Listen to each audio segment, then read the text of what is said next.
नमस्कार, बहुत स्वागत है आपका ओंकार न्यूज में। मैं हूं आपके साथ ज्योति यादव। तो बुलेटिन की शुरुआत करेंगे उत्तराखंड की खबरों के साथ।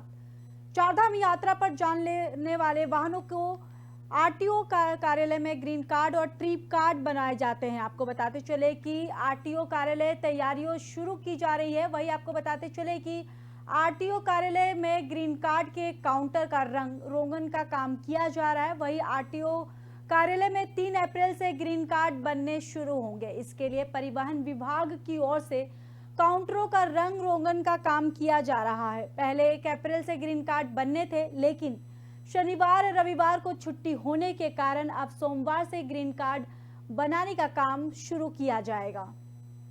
तो 22 अप्रैल से चारधाम यात्रा शुरू होगी। और वहीं पर आपको बताते चले कि आरटीओ कार्यालय में ग्रीन कार्ड और ट्रिप कार्ड बनाने जाते हैं। इसके लिए आरटीओ कार्यालय तैयारियों में जुटा हुआ है। वही शुक्रवार को आरटीओ कार्यालय में ग्रीन कार्ड के काउंटर का रंग रोगन का काम किया जा रहा था। आरटीओ कार्यालय में 3 अप्रैल से ग्रीन कार्ड बनने शुरू होंगे। इसके लिए परिवहन विभाग की ओर से काउंटरों का रंग रोगन का काम शुरू हो गया है।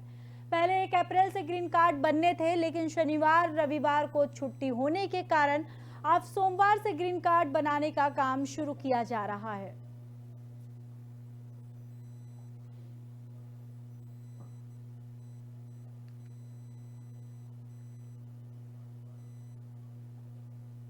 पंजाब के कई अपराधियों और खालिस्तानी आतंकियों ने पहले भी उत्तराखंड में पनाह ली है। ऐसे मामले आए जब अपराधी सुरक्षा एजेंसियों से बचने के लिए उत्तराखंड के रास्ते दूसरी जगह चले गए। बीते सालों में कई बार इन अपराधियों को उत्तराखंड पुलिस ने दबोचा और शरण देने वालों पर भी कार्रवाई शुरू की।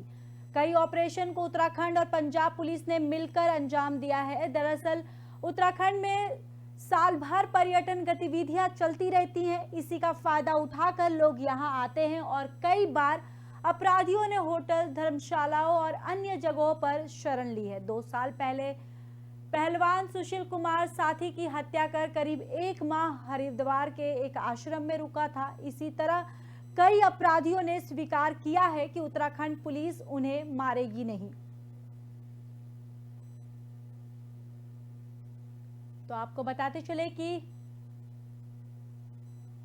खालिस्तानी आतंकियों ने पहले भी उत्तराखंड में पनाह ली है और ऐसे मामले भी आए हैं जब अपराधी सुरक्षा एजेंसियों से बचने के लिए उत्तराखंड के रास्ते दूसरी जगह चले गए हैं। और वही बीते सालों में कई बार इन अपराधियों को उत्तराखंड पुलिस ने दबोचा और शरण देने वालों पर भी कार्रवाई शुरू की। कई ऑपरेशन को उत्तराखंड और पंजाब पुलिस ने मिलकर अंजाम दिया है। दरअसल उत्तराखंड में साल भर पर्यटन गतिविधियां चलती रहती हैं और इसी का फायदा उठाकर लोग यहां आते हैं और कई बार अपराधियों ने होटल, धर्मशाला और कई अन्य जगहों पर शरण ली है। 2 साल पहले पहलवान सुशील कुमार साथी की हत्या कर करीब 1 महीने हरिद्वार के एक आश्रम में रुका था। इसी तरह कई अपराधियों ने स्वीकार किया है कि उत्तराखंड पुलिस उन्हें मारेगी नहीं।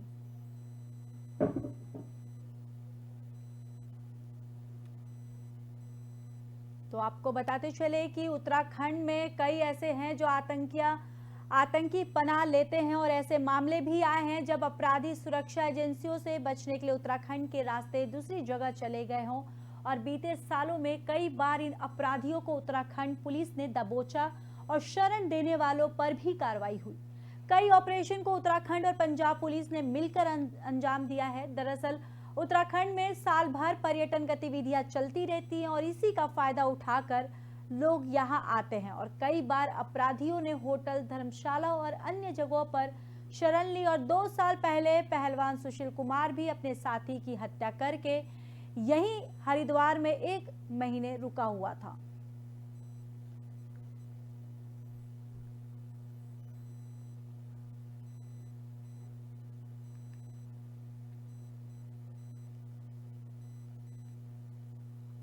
तो वहीं उत्तराखंड में बीते कुछ दिनों से मौसम का मिजाज बदला हुआ है। आपको बता दें कि आज भी प्रदेश के कई हिस्सों में बादल छाए हुए हैं और वहीं शुक्रवार रात की बारिश के कारण तापमान में गिरावट आई है। वहीं आज शनिवार सुबह गंगोत्री हाईवे धरासू बैंड के पास मलबा और बोल्डर आने से बंद हो गया है। छोटे वाहनों को कल्याणी धरासू फेडी मार्ग से डाइवर्ट किया गया है, लेकिन बड़े वाहनों की आवाजाही थमी हुई है। वहीं उत्तराखंड में 4 दिन तक लगातार हिमपात से उच्च हिमालय क्षेत्र की घोटियां लकदक हो गई हैं। मार्च में जनवरी जैसी ठंड पड़ रही है। उच्च हिमालय क्षेत्रों में हिमवीर -20 डिग्री तापमान में ड्यूटी कर देश की सीमाओं की रक्षा कर रहे हैं।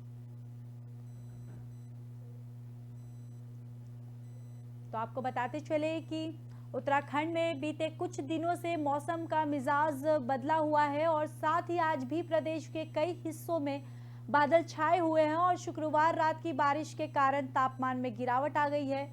वहीं आज शनिवार सुबह गंगोत्री हाईवे धरासू बैंड के पास मलबा और बोल्डर आने से बंद हो गया है। छोटे वाहनों की कल्याणी धरासू फोर्ड मार्ग से डाइवर्ट किया गया, लेकिन बड़े वाहनों की आवाजाही थमी हुई है। वहीं उत्तराखंड में 4 दिन तक लगातार हिमपात से उच्च हिमालयी क्षेत्र की चोटियां लकदक हो गई हैं। दरअसल मार्च में जनवरी जैसी ठंड पड़ रही है। वहीं उच्च हिमालयी क्षेत्र में हिमवीर -20 डिग्री तापमान में ड्यूटी कर देश की सीमाओं पर तैनात है। तो बड़े वाहनों की आवाजाही बंद हो गई है। आपको बताते चले कि मौसम का कुछ दिनों से मिजाज बदलता हुआ नजर आ रहा है। वहीं उसको देखते हुए आज भी प्रदेश के कई हिस्सों में बादल छाए हुए हैं। दरअसल शुक्रवार रात की बारिश के कारण तापमान में गिरावट आ गई थी और वहीं आज शनिवार सुबह गंगोत्री हाईवे पर धरासू बैंड के पास मलबा बोल्डर आने से बंद हो गया। छोटे वाहनों को कल्याणी धरासू फेडी मार्ग से डाइवर्ट किया गया, लेकिन बड़े वाहनों की आवाजाही थमी हुई थी। और वहीं उत्तराखंड में 4 दिन तक लगातार हिमपात से उच्च हिमालय क्षेत्र की चोटियां लकदक हो गई हैं।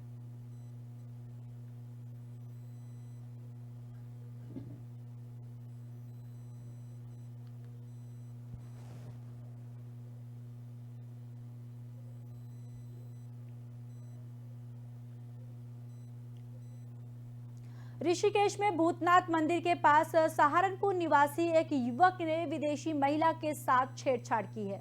जब विदेशी महिला ने इसका विरोध किया तो युवक ने उस पर पत्थर से हमला बोल दिया। पुलिस ने आरोपी को गिरफ्तार करने के साथ उस पर संबंधित धाराओं में मुकदमा दर्ज कर लिया है। तो ऋषिकेश में भूतनाथ मंदिर के पास सहारनपुर निवासी एक युवक ने विदेशी महिला के साथ छेड़छाड़ की। जब विदेशी महिला ने इसका विरोध किया तो युवक ने उस पर पत्थर से हमला बोल दिया। वहीं पुलिस ने आरोपी को गिरफ्तार करने के साथ उस पर संबंधित धाराओं में मुकदमा दर्ज कर उस पे आगे की कार्रवाई कर रही है। तो ऋषिकेश में भूतनाथ मंदिर के पास सहारनपुर निवासी एक युवक ने विदेशी महिला के साथ छेड़छाड़ की है। जब महिला ने इसका विरोध किया तो युवक ने उस पर पत्थर से हमला बोल दिया। वहीं इस पूरे मामले में पुलिस ने आरोपी को गिरफ्तार करने के साथ उस पर संबंधित धाराओं में मुकदमा दर्ज कर लिया है और आगे की कार्रवाई में जुट गई है। तो ऋषिकेश में भूतनाथ मंदिर के पास सहारनपुर निवासी एक युवक ने विदेशी महिला के साथ छेड़छाड़ की और साथ ही जब विदेशी महिला ने इसका विरोध किया तो युवक ने उस पर पत्थर से हमला बोल दिया। पुलिस ने आरोपी को गिरफ्तार करने के साथ उस पर संबंधित धाराओं में मुकदमा भी दर्ज करके और आगे की कार्रवाई कर रही है।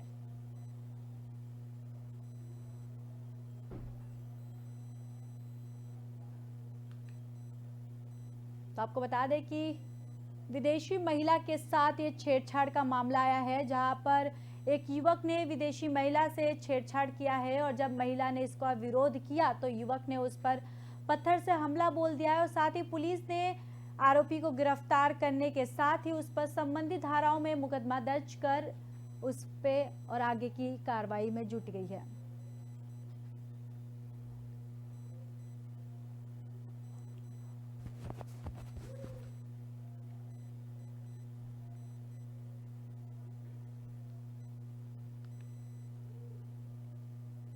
तो वहीं ITITI रुड़की की तकनीकी जांच रिपोर्ट मिलने से हेलंग मारवाड़ी बाईपास का निर्माण शुरू नहीं हो पाया है। शासन को अभी तक रिपोर्ट भी नहीं मिली है। रिपोर्ट मिलने के बाद सरकार निर्णय लेगी कि हेलंग बाईपास का निर्माण कार्य जारी रहेगा या नहीं। वहीं सामरिक और बद्रीनाथ यात्रा की दृष्टि से महत्वपूर्ण माने जा रहे बाईपास का काम जोशीमठ भूधसाओं की घटना के बाद से ठप पड़ा है। वहीं जोशीमठ की तलहटी में करीब 6 किमी बाईपास निर्माण की केंद्र सरकार ने ऑल वेदर रोड परियोजना के तहत साल 2021 में मंजूरी दी थी। बाईपास निर्माण का जिम्मा सीमा सड़क संगठन को सौंप गया था। वहीं इस दौरान चट्टानों की कटिंग का काम शुरू हुआ और हेलंग की ओर से करीब 2.5 से 3 किमी और मारवाड़ी की तरफ से करीब 1 किमी चट्टान कटिंग का काम भी पूरा हो गया, लेकिन जोशीमठ में भूधसाव होने के साथ ही 5 जनवरी से बाईपास निर्माण का काम ठप हो गया है।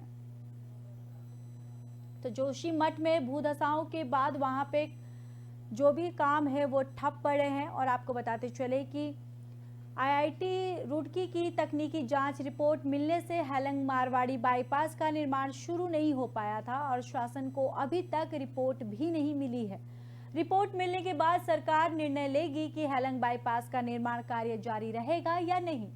सामरिक और बद्रीनाथ यात्रा की दृष्टि से महत्वपूर्ण माने जा रहे बाईपास का काम जोशीमठ भूधसाओं की घटना के बाद से ठप पड़ा है। वहीं जोशीमठ की तलहटी में करीब 6 किमी बाईपास निर्माण की कार्य सरकार ने ऑल वेदर रोड परियोजना के तहत साल 2021 में मंजूरी दी थी और बाईपास का निर्माण जिम्मा सीमा संगठन को सौंप दिया था। इस दौरान चट्टानों की कटिंग का काम भी शुरू हुआ है। हेलंग की ओर से करीब 2.5 से 3 किमी और मारवाड़ी की तरफ से करीब 1 किमी चट्टान कटिंग का काम पूरा हो गया है, लेकिन जोशीमठ में भूधसाव होने के साथ ही 5 जनवरी से बाईपास का निर्माण कार्य थम गया है।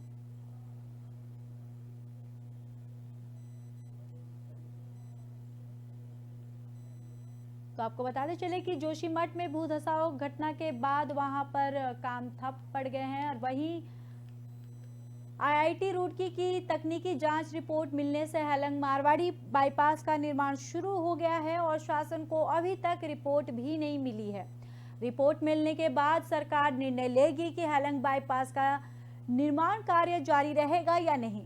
सामरिक और बद्रीनाथ यात्रा की दृष्टि से महत्वपूर्ण माने जा रहे बाईपास का काम जोशीमठ भूधसाओं की घटना के बाद से ठप पड़ा है। वहीं जोशीमठ की तलहटी में करीब 6 किमी बाईपास निर्माण की केंद्र सरकार ने ऑल वेदर रोड परियोजना के तहत साल 2021 में मंजूरी दी थी और बाईपास निर्माण का जिम्मा सीमा सड़क संगठन को सौंप दिया था। इस दौरान चट्टानों की कटिंग का काम शुरू हो गया और हेलंग की ओर से करीब 2.5 से 3 किमी और मारवाड़ी की तरफ से करीब 1 किमी चट्टान कटिंग का काम भी पूरा हो गया है।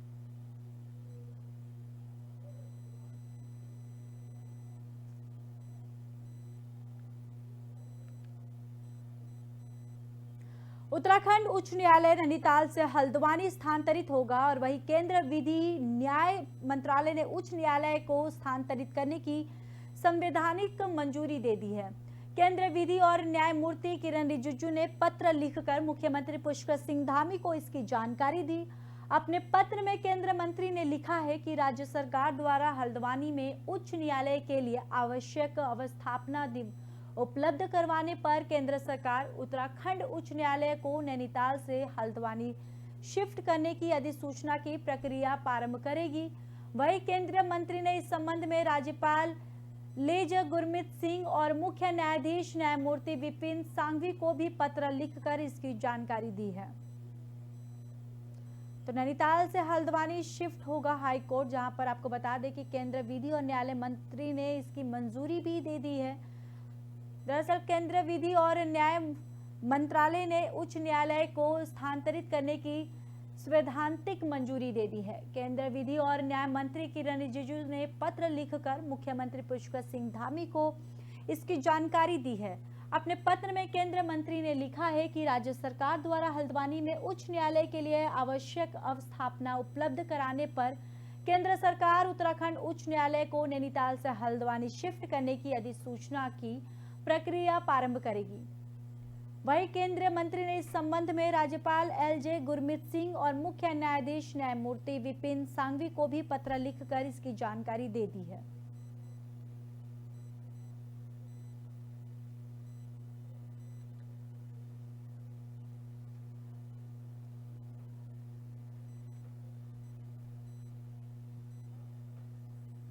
तो वहीं देहरादून में 60 हेक्टेयर भूमि पर राज्य विधान भवन और सचिवालय का निर्माण किया जाएगा। सरकार ने इसकी कवायद तेज कर दी है। इस भूमि के आसपास के 60 वर्ग किलोमीटर दायरे में सरकार एक छोटा शहर बसाएगी, जिसमें सभी अत्याधुनिक सुविधाएं मिलेंगी। वही आवास विभाग ने इसका मास्टर प्लान बनाने की तैयारी तेज कर दी है। हेयूज की एजेंसी मैकेंजी की रिपोर्ट में ज्यादा यातायात दबाव वाले शहरों को राहत देने के लिए बड़ी भीड़भाड़ और वीआईपी मूवमेंट से जुड़े हुए कार्यालयों को शहर से बाहर बनाने की सिफारिश की गई थी। इस आधार पर सरकार ने काम शुरू कर दिया है और तय किया गया है कि रायपुर क्षेत्र में विधानसभा और सचिवालय का निर्माण किया जाएगा। तो सचिवालय का निर्माण किया जाएगा। आपको बता दें, मास्टर प्लान बनाने की तैयारी भी तेज कर ली गई है। और वहीं पर आपको बताते चले कि 60 हेक्टेयर भूमि पर राज्य विधान भवन और सचिवालय का निर्माण किया जाएगा और सरकार ने इसकी कवायद तेज कर दी है। इस भूमि के आसपास के 60 वर्ग किलोमीटर दायरे में सरकार एक छोटा शहर बसाएगी, जिसमें सभी अत्याधुनिक सुविधाएं मिलेंगी। वही आवास विभाग ने इसका मास्टर प्लान बनाने की तैयारी तेज कर दी है। यूएस की एजेंसी में केजी की रिपोर्ट में ज्यादा यातायात दबाव वाले शहरों को राहत देने के लिए बड़ी भीड़भाड़ और वीआईपी मूवमेंट से जुड़े हुए कार्यालयों को शहर से बाहर बनाने की सिफारिश की गई थी और इसी के आधार पर सरकार ने काम शुरू किया है और तय किया गया है कि रायपुर क्षेत्र में विधानसभा और सचिवालय का निर्माण किया जाए।